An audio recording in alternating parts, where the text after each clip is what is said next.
Welcome to the Feria TechCast, where we bring all things science, engineering, technology, and innovation. Today we are joined by Blaine Bertsch, co-founder and CEO of Dryrun, a leading cash flow forecasting and financial modeling platform designed to help CFOs and finance team manage complexity and volatility with clarity and confidence. With a background in entrepreneurship and Master of Design, Blaine blends creative problem solving with deep financial insights to deliver innovative solutions for the office of the CFO. As an author, speaker, and podcast host, he is passionate about helping businesses uh, move beyond spreadsheets to achieve greater financial visibility, control, and peace of mind. So, Blaine, welcome to the show.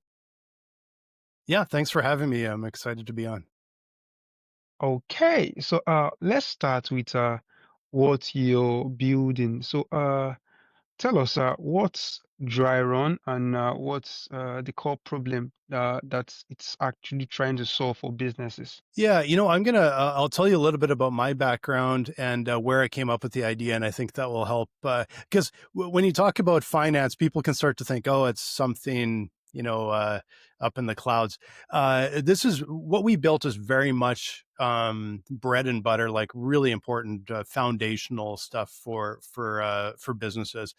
My background before I started Dry Run was I had a creative agency for over a decade. So we were designing all sorts of interactive and online, training materials. We did a lot of video production. And around 2008, 2009, when the global recession hit, things got really tight for us. And so suddenly I was using spreadsheets to figure out, do I have enough money coming in to make payroll on Friday? Uh, as these budgets for our clients kept getting slammed shut, do we have enough work coming in to be able to sustain ourselves and to be able to keep the business going? And how do we juggle all of that? And so I started to not only forecast our near term cash flow, like what do we owe and what's coming in the next, few weeks, but also what do our sales look like and making sure we can sustain and grow the business. And so after I sold that business, I kind of kept coming back to this problem I had of just very fundamental understanding of the cash flowing in, cash flowing out of a business, but also getting a better idea of other factors like what do our sales look like, what does demand look like, and also being able to model all of the what ifs. What if we wanted to expand? What if we landed this big project? What if we didn't? And how did that all lay out? And so now today, we mostly work with the CFO and finance teams doing essentially that, just predicting where they're headed as a business on the financial side. Amazing. So, could you tell us what was the technical catalyst that made you decide to build a dedicated SaaS platform rather than just keep improving your spreadsheets? The challenge with spreadsheets, number one, and this is what we hear from our CFO partners all the time. Number one is actually getting some sort of clarity. So with spreadsheets and able to get to the point where you have all of the information in and organized the way that accounts for everything, they get really complicated. And so we've seen spreadsheets with 20 tabs, 50 tabs. My old spreadsheets had a ton of tabs in there and a lot of granular data, really fine-tuned transactional data that I maybe needed to build a spreadsheet and build the forecast, but it was completely overwhelming to look at. And so one of the biggest challenges was sitting down with my business partner and saying, okay, here's where we're going. And basically a blank look because the data was so thick and complicated. And so that was probably number one is how do we get something that a management team can understand at a glance and talk about and look at it at a high level and only go into the detail when they need to. So that's number one. Number two is keeping those spreadsheets up to date and accurate was always quite painful. And when you get to a larger organization, you have multiple people and multiple sources of data.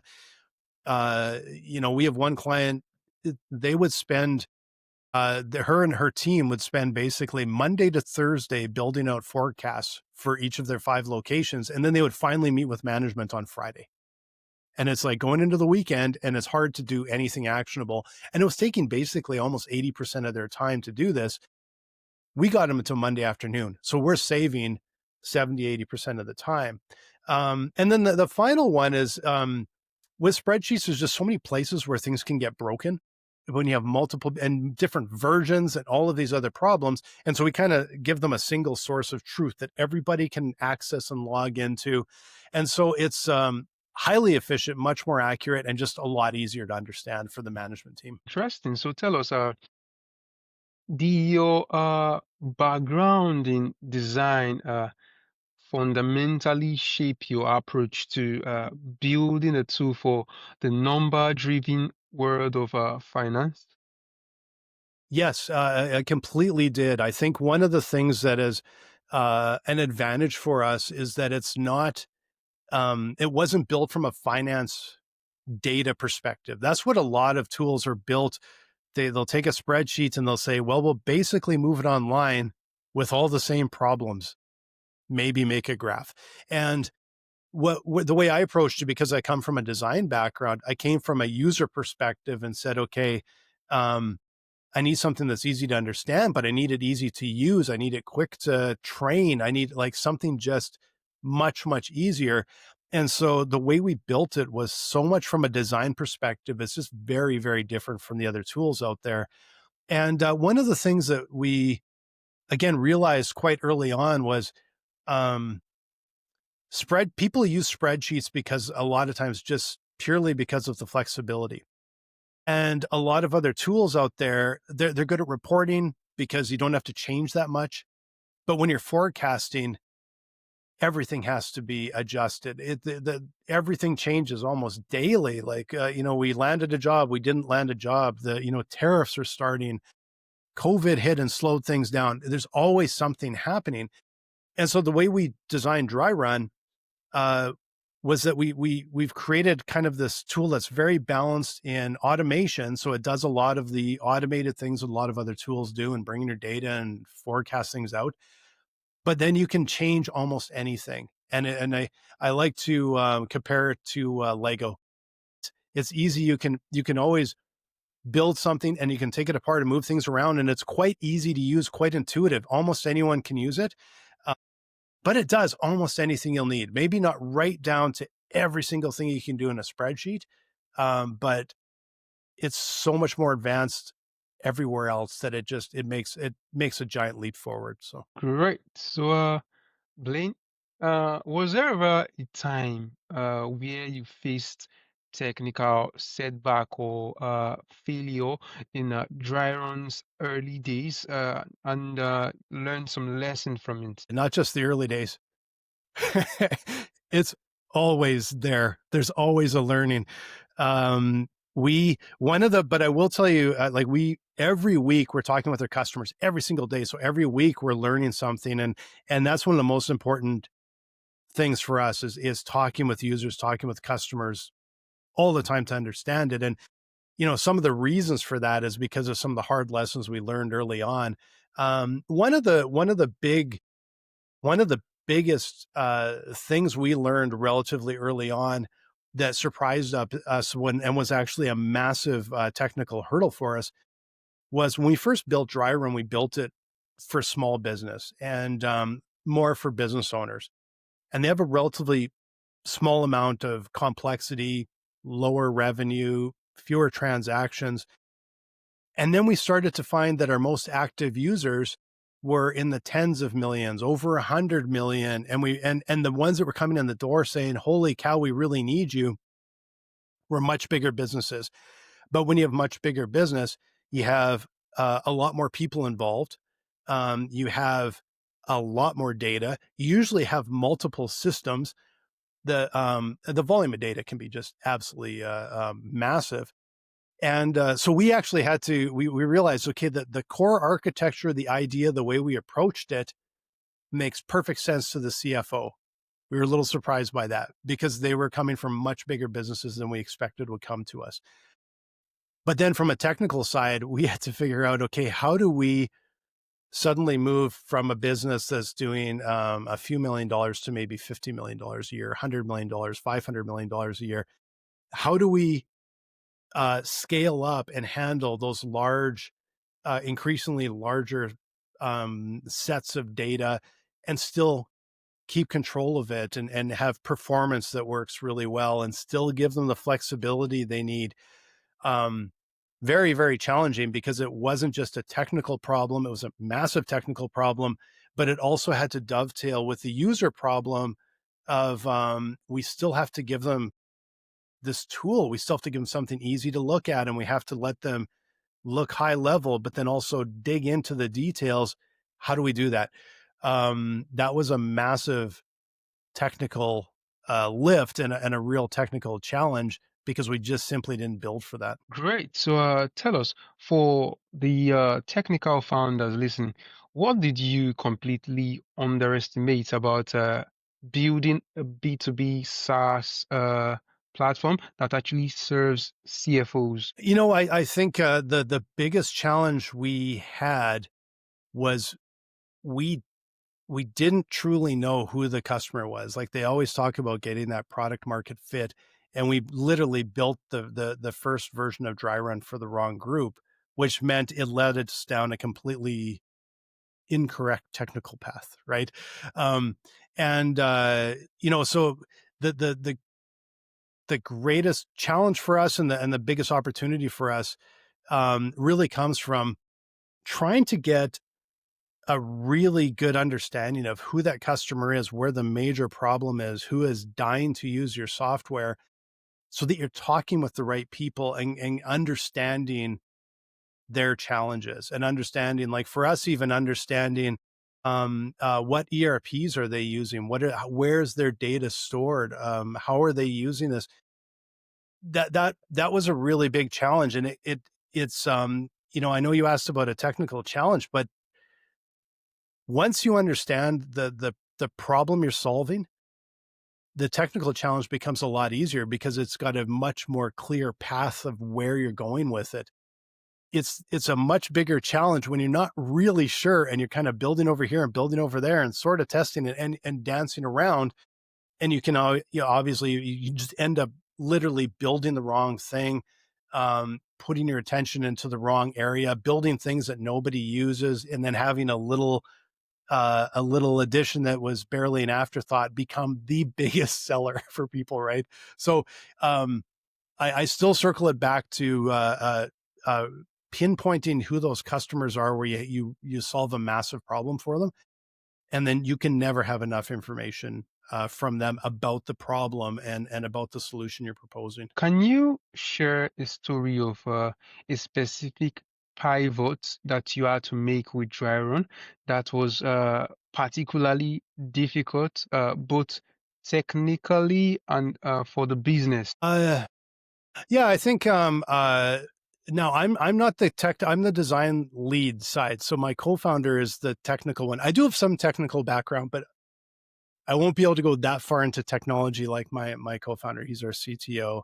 One of the areas that I'm going to get relatively focused here, but one of the areas that once we kind of knew what data it was and how we could try and organize it, how we try and automate it and everything else, performance became this massive problem for us that we had to solve because we built it to make it all made perfect sense. The technology all made, everything worked. But when our users were in app, um, there was too much of a lag. It was too slow and it was interrupting their use of dry run. And it just felt off. And we were getting a lot of pushback on that. And so we had to get really very detailed, but very inventive on figuring out how do you improve that performance, because the performance, there was parts of it. Now I can give you the high level view here. parts of it were maybe in the database part, and parts of it were maybe in the read, and then a lot of it was in the front end UI and how and how people, what would they use the most? What would they frequently want to do? We needed that stuff to be really fast. Some of the things that, you do once or you do once a month or something like that, we could offload some of the performance lags to that. And so there was this really deep analysis that was not as much on customer needs and problems. That was straight up user testing and being able to plug into their systems and be able to access real massive data loads, and then be able to figure all of that out and figure out, okay, how do we um, how do we balance all these different things out to get much better performance? And the performance from where we had what we knew was quite a massive problem in performance um, to today is just unbelievable. Like my co-founder was the one that went under the hood and he did all of this. And for the problems we solve, for the amount of data we have to deal with and the amount of complexity, it is incredible the performance we get out of that. So it's that was a massive technical challenge, and there was no easy way around it because it's nobody's building or handling data the way we are. So you might get little tidbits of help or suggestions here and there, but really it's a completely novel approach to how we're doing everything, which means we're kind of on our own for the solutions to deal with something like that. So tell us, Blaine, what would you say is a common misconception founders have about the financial side of running their own SaaS business? I will say the number one is they think it's going to move a lot faster than it does. The norm for SaaS businesses is you are a true unicorn if you get it right the first time. And even if you do get it right of understanding the market and kind of building a tool for it, there's still going to likely be some other areas that are going to lag. But most SaaS companies are a bit like us. You don't hit it right the first time, no matter how hard you try. A lot of times you don't have quite the right customer. You think you do your due diligence and find out the customer might not be the right one. The geographic region might not be the right target base. Um, the technology might have a gap that is actually a really big lift to add that you didn't know was there. The It just takes so much longer. And like I talk with entrepreneurs every day, and I've got a couple podcasts. I interview so many entrepreneurs and talk with them all the time. And almost every one of them will say the same thing. It's they usually have one or two pivots before they actually kind of make it.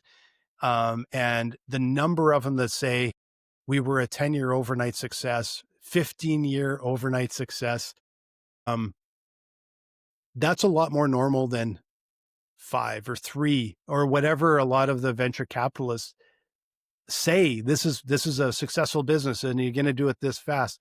That is just such a rarity. So there's a lot of highly successful businesses that took 7, 10, 12, 15, 20 years to get there, because it is really hard. And, when only kind of 1 out of 10 of these businesses actually are successful, uh, that doesn't mean the 1 out of 10 that are successful had it easy.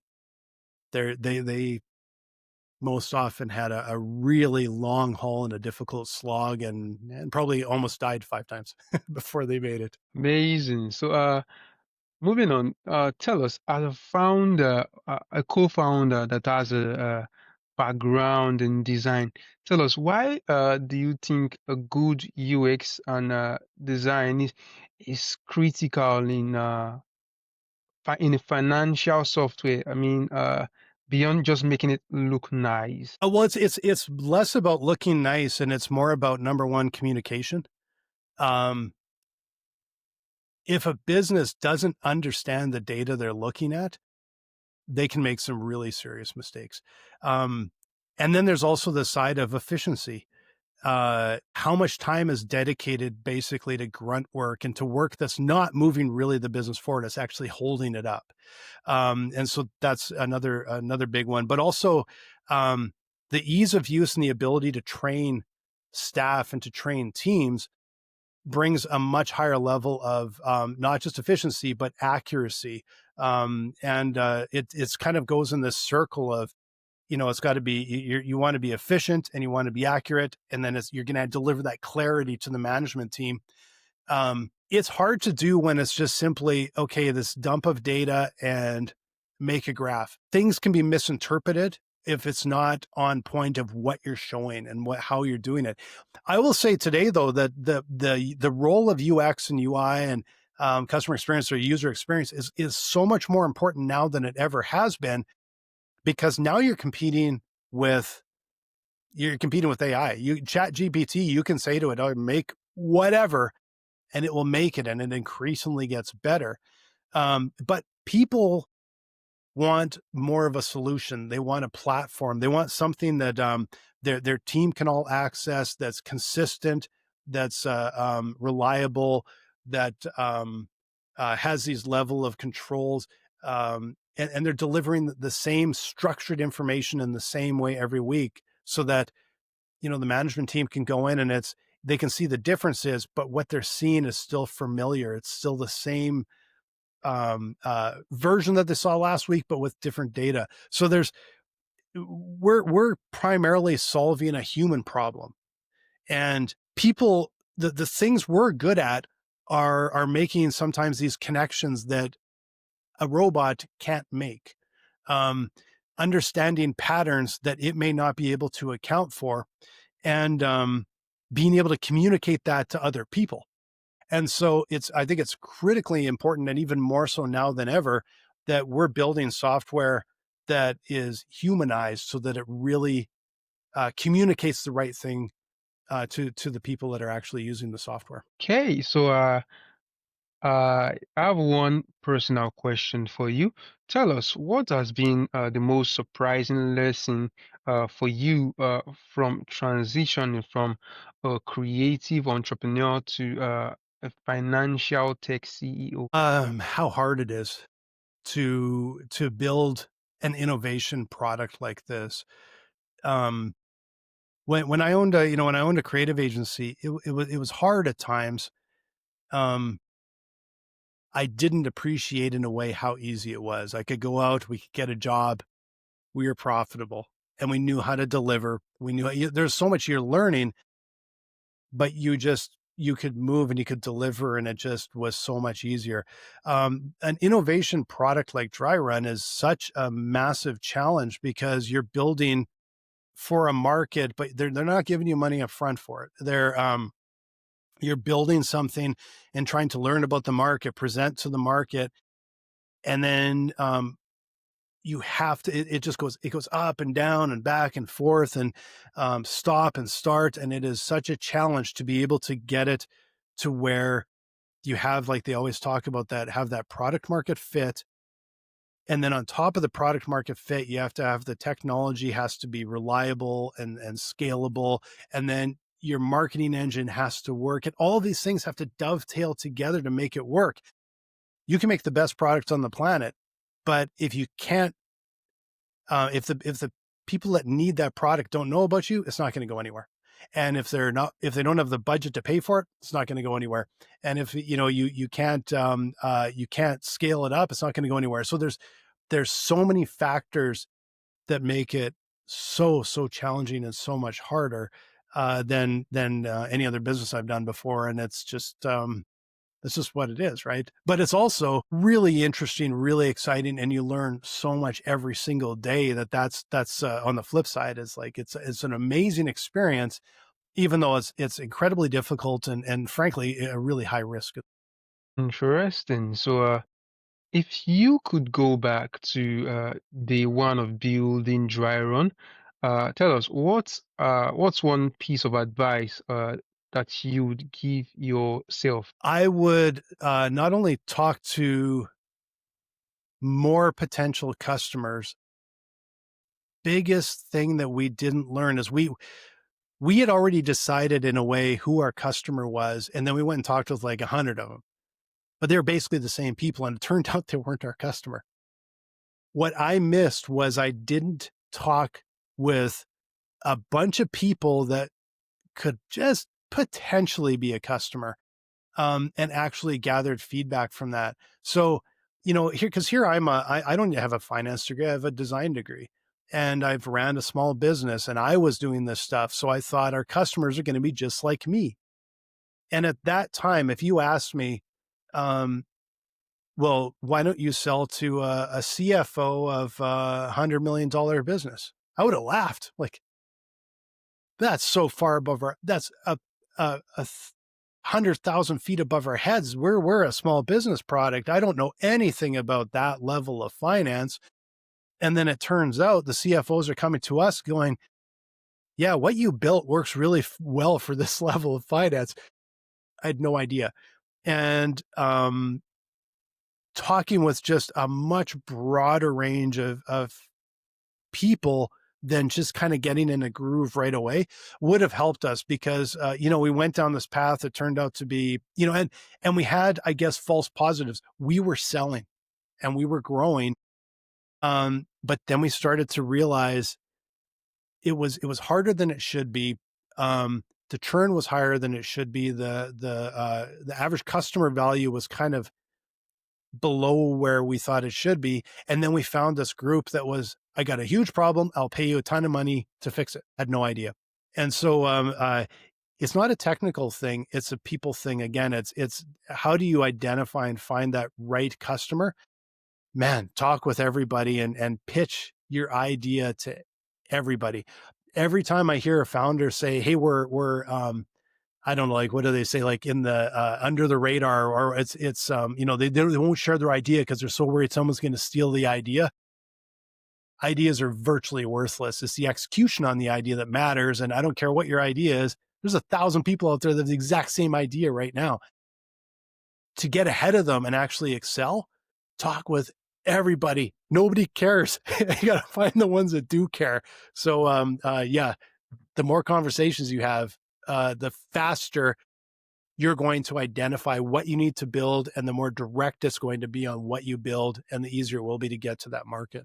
Oh, wow, I was bomb. I mean, ideas are worthless, and the execution is what actually matters.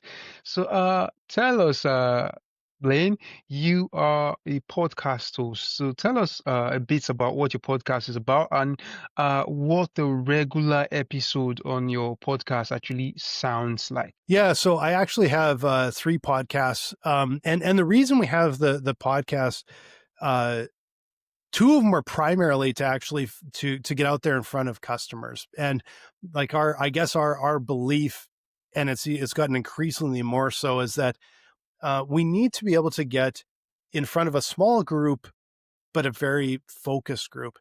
And it's really hard to get in front of them with written material.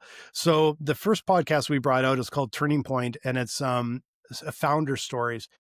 I love doing that podcast because I get to talk with other founders that have been through it. Sometimes they're in the middle of it, but they've almost all really experienced and have exited a business before. And it's always uplifting to hear another entrepreneur, share the battles and how hard it is, and the struggles they've had. And so it's a bit cathartic for entrepreneurs to talk with other entrepreneurs.